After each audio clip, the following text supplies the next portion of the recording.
Hello, I am Jack Wallick, local poet, uh, local boy. I'm a District 11 alumnus, also Colorado State University, 1969 and 1979. Anyway, uh, best to explain my style, which is generally rhymed couplets, generally arranged in quatrains. They're they're usually just a quick take on something, a summary, uh, on a topic, a situation, a concept, just a whimsy sometimes. But anyway, so gonna start off. Here's something timely from the local news a week or so ago. I think they're still running it. Ah, Pollo Loco moves into former KFC spot on Fillmore. Cultural turmoil's bound to erupt as Hispanic fowl supplants Southern fried clucks. MAGA shouts and calls foul. Mexicans trying to replace us all. Despite the fact that they were there before the Mayflower left the pier. Yeah. All right, something else timely. It's fall. So here's my new take on an old fable. Grasshopper turns the tables and upends one of Aesop's fables. As days grow short and fall's onset is sure, rethink that old yarn of the grasshopper, who, with the ant, discussed merits of dance. The hopper laughed at the ant and said, "No, I've laid my eggs, and fulfilled I do go. My progeny will continue my ways. We hoppers will dance on all summer days, while all of you ants will forever be slaves." All right.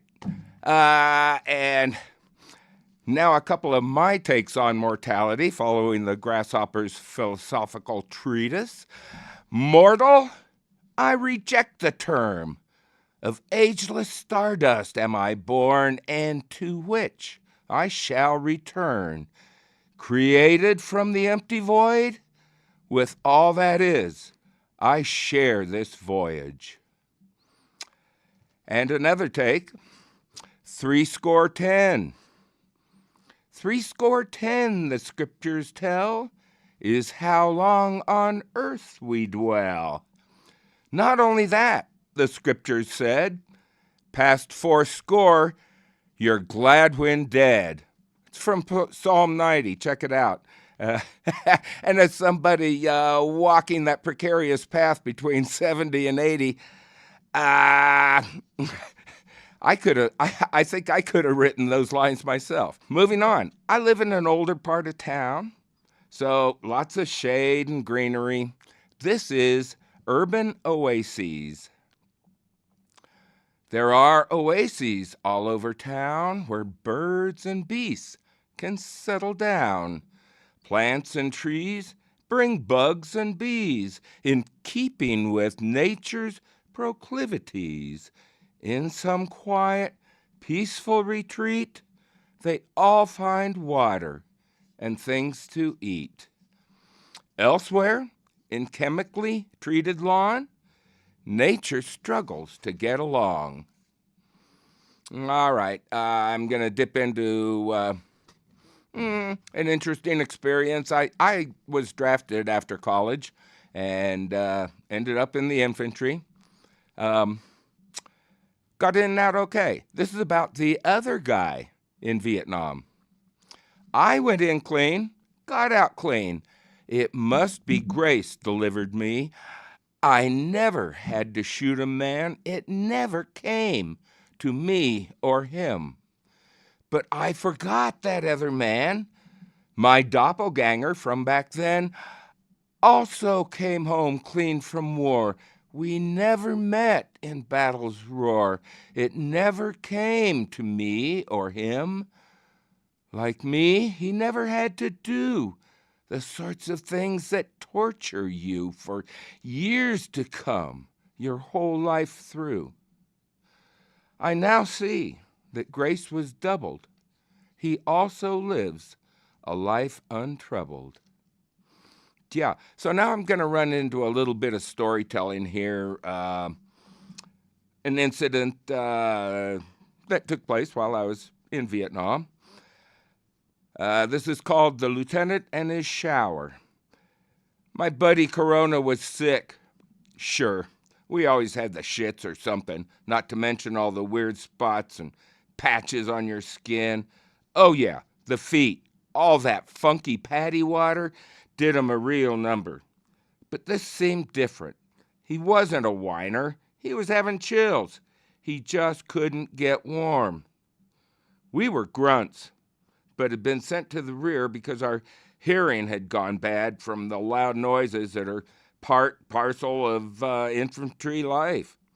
So assigned to headquarters company, we did odd jobs like working as security guards at night, running the laundry drop-off point for troops rotating through. But although we had a roof over our heads, it was downright chilly that night. No heat in the hooch, of course. It didn't help. Rainy season had started. It had been damp, chilly the last few days. Heck, I was cold too. So, thinking about what I could do for him, well, it was night. Our hooch was way up on the north side of the big army post at Xi'an. This wasn't the U.S., where you can go find a nice, warm 7-Eleven or something to warm up in if it gets too cold on the street. It was lights out, and you just didn't walk around in the dark when so many people were armed and edgy. The enlisted men's shower didn't have hot water, but credible rumor was officers had hot showers. And the officer's shower was only a couple 100 meters away, but it was also next to their barracks. It being late, I figured we could sneak over there, get Corona warmed up, and get out without any hassle. The place was empty. We knew better than to turn on the lights, but we could see well enough that there were 2 knobs under the shower head. Hot water! Corona climbed in while I kept a lookout. Darn, it wasn't 5 minutes later when the door opened and a fat, red-headed second lieutenant walked in. And it was real obvious this butter bar had never been in the field, had never been out in the heat and the mud of war, and had certainly never had to live on the meager sea rations we grunts had to survive on. This pimply, wasted hunk of flesh got all indignant, yelled at us to get out, threatened to call the MPs. I tried to explain that we were just trying to get Corona warmed up, that he was having chills. That Louis would have none of it. He didn't want to reason. He didn't want to consider circumstances. He didn't want to be a human being first. He was entitled. He was an officer, and as such, he had no apparent military or personal reason to feel concern for other humans. We were enlisted scum, and that was that. He just kept yelling and screaming at us to get out, which we did grudgingly and in slow motion. Corona squeezing out every second of hot water, all while having to listen to his degrading and threatening rants. But Corona got a hot shower, slept warm, and was a whole lot better the next day. Life went on. A couple of weeks later, we got split up. I was sent to Cu Chi in the 25th Division. He went somewhere up north with the 4th. I heard from him later. He'd spent a bunch of time in the hospital with malaria. The upside was it was at luxurious, fabled Cam Ranh Bay, second only to being sent back to the world. So Corona made out okay, but I never got over being on the wrong side of entitlement that night. The time finally came for him to send me back to the U.S. I was never cursed at or spit on or yelled at by anti-war types for being a soldier, like apparently many returning troops apparently were. I was welcomed back warmly, by all I met. But when it came time to get insurance for my car a while later, I called a new insurance company, supposedly by and for military. No, I was told flat out when I called, enlisted are not welcome. Only officers, by design, college-educated, likely white, and therefore privileged, were good enough for their company. Disrespect of the enlisted applied in the civilian commercial world too. But I was lucky. After discharge, I again became a white man with fully restored entitlement. My brothers of color did not get discharged from their disadvantage. Their subordination continues. I now see the larger picture. Our Constitution was established by wealthy, entitled Southern slaveholders and the Northern beneficiaries of slavery. Benjamin Franklin had a slave. They feared the tyranny of the mob, democracy. So entitlement of wealthy white men was written into the DNA of our country. The originalist judicial philosophy, so strongly in vogue at the Supreme Court, naturally limits the power of the public at large. The privileged believe in a zero-sum world in which freedom, equality, and opportunity for all would infringe upon their white male entitlement. But on the other side, my father was a career Air Force officer. My sister married a naval officer. My nephew is a police officer. I am proud of their humanity toward all. My platoon and company commanders were also good men. They led by example. So, not all entitled are tolerant. That's the end of my story about being exposed to the other side. So, I'm going to finish up with, on the war and army and all that, with something universally true of war. The first casualty in war. In times of war, the leaders lie, while young men all line up to die. It's long been known, the first to fall is truth, accompanied by sons of all. Honor soon is changed to mean an early death in lieu of dreams. So, okay, enough soldier stuff.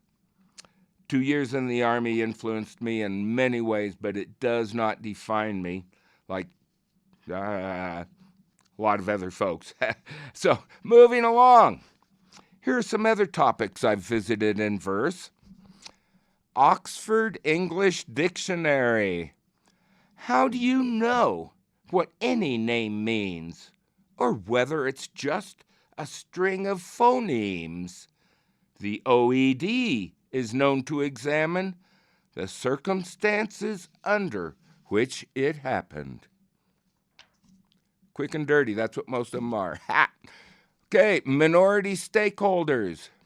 The finches, squirrels, and robins too have a stake in what I do. If I take a trip, they get no water to sip. If I spare the weeds, they'll feed on the seeds. If I turn the soil, even the worms have less toil. They all have no vote, it's true, but they all are touched by what I do. All right, a little different topic.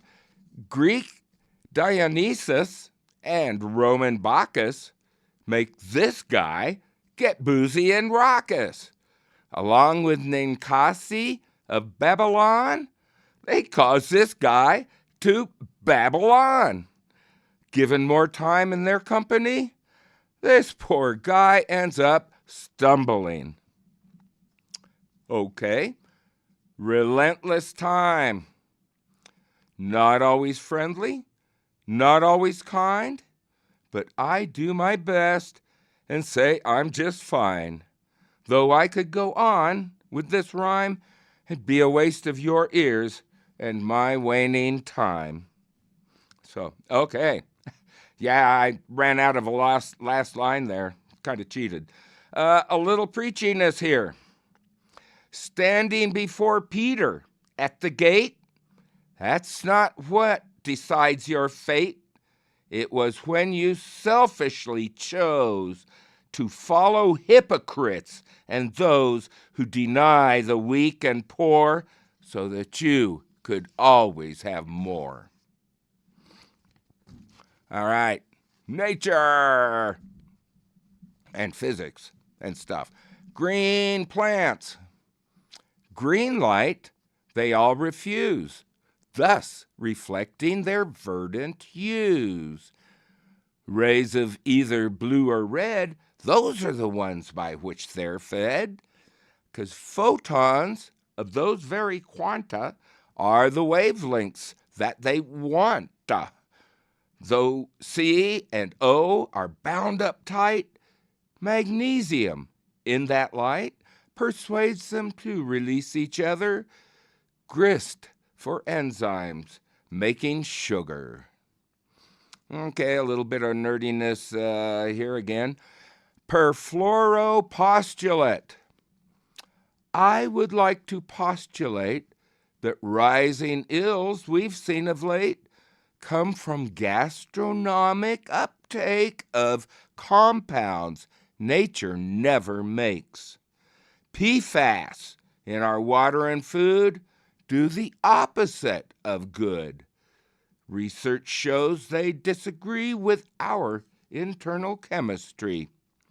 Immune suppression, endocrine disruption, liver toxicity, and tumor induction brought by unregulated production of stuff resistant to destruction. Like so many other countless times, they lied to hide their eco-crimes. Okay, maybe more nerdiness here. Grammatical math. With operators like add and divide, math expressions are found worldwide. But when operators are verbs and constants are words, poetry becomes an equation in verse. All right. More nerd. Oceanic vents. A hole in the sea ain't where you'd want to be. Water bursts out boiling hot from that spot. Red tube worms are undeterred, but you'd be horribly burned. Sunshine sneezes. Sunshine sneeze does as it please, sneaks up from behind and grabs your mind. It's a rousing distraction with a sound like a klaxon. A little philosophical wandering here. Space and time. Space and time were devised to keep reality organized. Without space, things all jumble together. And time, we've been using forever, so things don't all happen at once. Effects come last with causes in front. We've got a full moon coming up here. So this is about Diana, the huntress. Diana the huntress stalks by the moon. When they see her about, the young men all swoon. The old goats, they watch too, and recall days of yore, and the hunt and the chase of the one they adore. But she's high above them. They only can stare. No one may touch her, and few would dare. The fierce Diana, who can take down the lion, could hamstring a pig without even trying. But of those who dare, she favors someone with whom to consort. Her approval's been won. What lies in store now, in the long run? Loving and pleasure, friendship and fun? Most likely anything, but not in the sun. I'll finish up with two of my favorites. Dreamer. Some folks live for things of gold and other fancy things to hold. Me, I like the things I find in the corners of my mind. Yes, I seek the great unseen, that which only comes in dreams. Dreams of peace the world won't see, thoughts of human harmony, fantasies that all is right, that somehow we'll all see the light. I doubt that I will ever find a nicer place than my own mind, a place of wondrous fantasy, with friends who all are just like me. And finishing up, this is walking the talk. It's hard to walk the walk you talk, especially when you talk a lot. Each time I elevate the game and lofty values loud proclaim, I seldom make it past the bar I set when leaving, mouth ajar. Thanks, folks, and Jack Wallick signing off.